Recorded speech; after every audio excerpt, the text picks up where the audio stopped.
I think the three most important things, in my opinion, are good ideas, the ability to execute your ideas, and secure funding, because nothing can happen without money. PCVR players are they're enthusiasts through and through. Like, these are some of the most hardcore players that you're gonna meet. So I think the people that are involved, most times they're not in it for the money. It's just all about the passion and the love. I think it'll bounce back. I think it's just a matter of getting VR itself, more popular.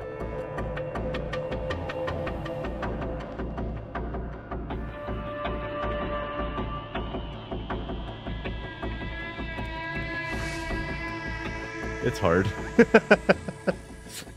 I say that not to discourage anyone, who's interested in doing that. If it's something that they're passionate about, or they think that they're onto something, they have a really great idea for a game, they absolutely should do that.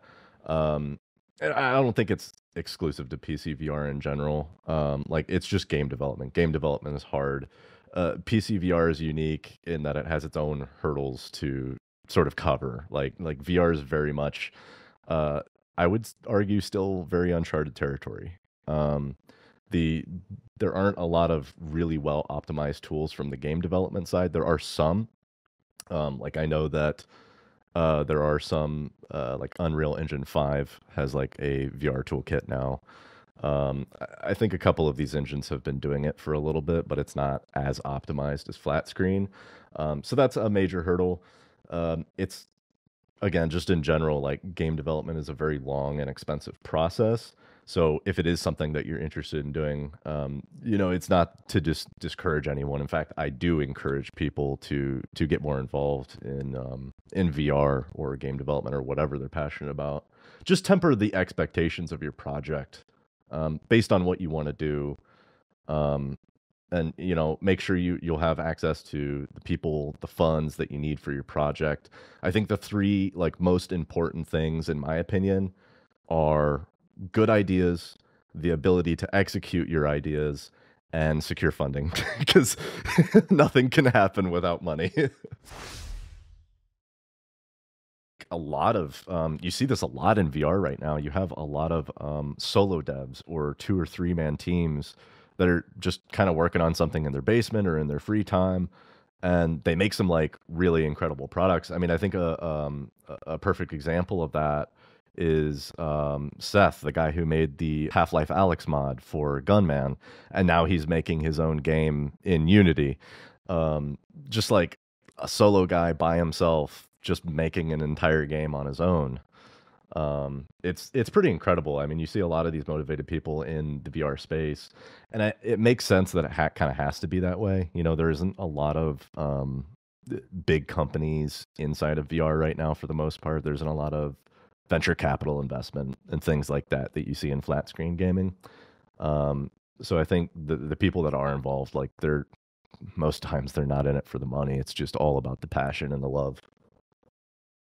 Because we don't have the luxury of having as well optimized of teams as, say, Electronic Arts or Microsoft Studios might have, right? Like you said, they'll have an entire team of people that just all they do is make outfits for the characters, right? And then there's another team of 20 or 25 people that just make the characters, and 20 or 25 people that just write the code, right? And so on and so forth. And they have these highly optimized structures where these people are focused on a single individual task at all times and just being amazing at that one task. You don't really have that luxury if you're a solo dev or you have a small team. Even with 25 people on the team, you have to make sacrifices. Sometimes it's just a matter of, we don't know what to do. We'll figure it out. Watch some tutorial videos, pull up YouTube, take a class online, right? You just have to do that just to get over the hurdles. And then, it's just a matter of tempering your expectations, right? When you come up with the plan for your game, you need to think about, is this realistic for us to pull off, right? And if it's not, okay, maybe you need to take a step back and reevaluate it, maybe reduce the size or the scope of the game, and focus on what you can accomplish. If you haven't been able to tell, Grimlord's kind of heavily inspired by from soft games like Bloodborne and Dark Souls. Obviously, now we have Elden Ring. It pretty much the idea spawned from, hey, we haven't seen anyone do a Souls-like, like a proper true to form Souls-like VR game in virtual reality yet. I think we've seen a ton of really awesome games that come very close or are sort of genre adjacent in VR, like Legendary Tales or Hellsplit is very thematically and aesthetically close to Souls-like in its appearance, but not its mechanics. So we wanted to focus on that and kind of focus more on elements of storytelling, really immersing the character, like making the player feel like they're in a truly completely different world, and character development. So, um, you know, Grimlord is basically the product of all of that. So I think it's in a tough spot right now. I will be honest. Uh, it's had some pretty significant ups and downs. Like I think for a long time, a while, it was like especially between like probably 2017 and like 2020, like PCVR was VR in my opinion. And then, October of 2020 came around and we know what happened there.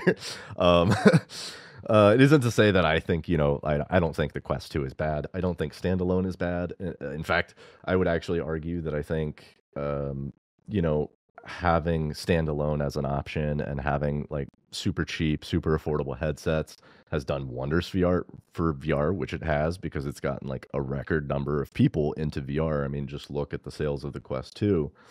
Um, but at the same time, I don't think that that makes like it doesn't inhibit the experience of PC VR because like PC VR players are they're enthusiasts through and through. Like these are some of the most hardcore players that you're gonna meet, and honestly, most of them aren't gonna care how much money they're spending, right? Like they just want to experience all of it. Um, I think for that reason, like as the market continues growing, like VR as a whole, I think PC VR is going to grow with it pretty well. Because you're just always going to have that niche, within VR of like the person who wants the heavy, the hardcore VR experience, right? Who wants the next level, who wants to go much harder into the hobby. Um, I think it'll bounce back. I think it's just a matter of getting VR itself, more popular. So the PC VR community is like insanely passionate. I mean, these are people who are like willing to spend boatloads of money to reach basically the apex of like VR. You know what I mean? Like they want the OWO shirt. They want to feel pain in VR. They want to have high end headsets. They want like a enthusiast or a hobbyist experience. So they're super passionate, and I mean, a lot of them just play it nonstop. I mean, I have plenty of friends. If I had more time to do it, I would be playing nonstop. You know what I mean? But uh, it is also challenging to get people to notice a game. I think the difference is like game developers are amazingly talented. They're super creative and they understand the creative process very well. And then they very much struggle to right like they spend all this time, blood, sweat, and tears making a game, and then it's done and they're like, now how do we get people to play it, right? And as a publishing producer for Grimlord, that's kind of like where I come in. It's like handling the marketing side of things, handling connections, connecting the team with influencers and content creators. Um, it also depends on the game itself, right? Like if you have a really good idea, it's very easy to market it. If it's a game that has already been done 100 times, probably it's going to be a little bit more difficult to break through. Honestly, just cool ideas. Cool ideas. It's that simple. Try to make a game that nobody's made before. Start a business in VR. If it's just doesn't matter what it is. If it's e-commerce, selling VR accessories or something like that. Make a new headset. Uh, the more we buy into the idea of VR, the more we invest into it with our time, our energy, our money, with new cool ideas, the more it's going to bring people into the hobby and make it blow up. And as any, business 101, I'm forgetting the exact term of it, right? But it's basically the scaling of a product, right? The more people are buying it, the more people are using it, the cheaper it becomes, which means that it becomes more affordable, which means more people buy it. It's right. It's kind of like an endless cycle in that sense, right? Like it becomes cheaper, more people use it. It becomes cheaper, more people use it. That's really it. It's just cool ideas and invest in the business side of things however you can.